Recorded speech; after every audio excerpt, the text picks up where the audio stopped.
গৈছে আমাৰ প্ৰথমে মাননীয় প্ৰাক্তন বিধায়কগৰাকীয়ে যত জীৱ তত শিৱ এই কথাটো আটাইতকৈ সত্য সুন্দৰ কথা আমি ক'ৰবাত অনুভৱ কৰিব পৰা নাই। সেইকাৰণে আমি কৈছে শংকৰ গুৰুজনাই আমি নিন্দা কৰিছো আৰু নিন্দা কৰি আমি পাপ কাম কৰিছো। গতিকে আজি মই এই মঞ্চৰ পৰা আপোনালোকক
কোনোবাই আল্লাহ বুলি পাইছে, কোনোবাই গড বুলি পাইছে, কোনোবাই শিৱ বুলি পাইছে, কোনোবাই কৃষ্ণ বুলি পাইছে।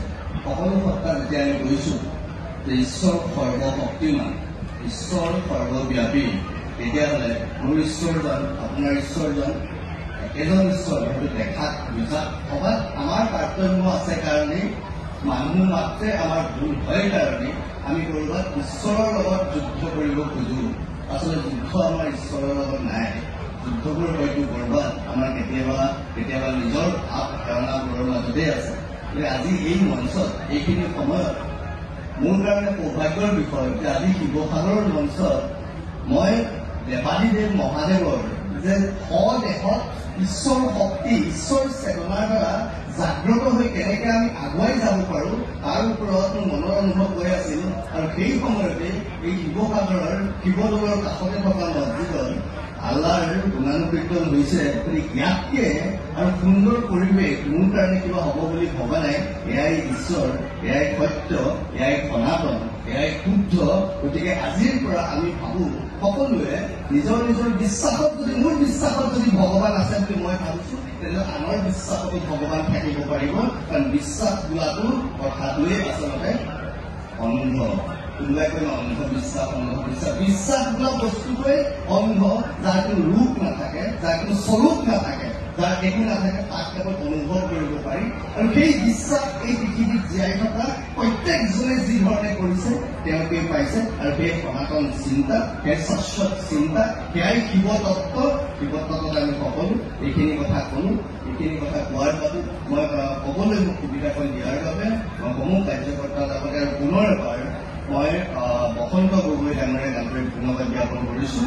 আৰু সভাপতি মহোদয়, উপায়ুক্ত মহোদয়, আয়ুষ ঘৰ ডাঙৰীয়াক ধন্যবাদ জ্ঞাপন কৰি সকলোকে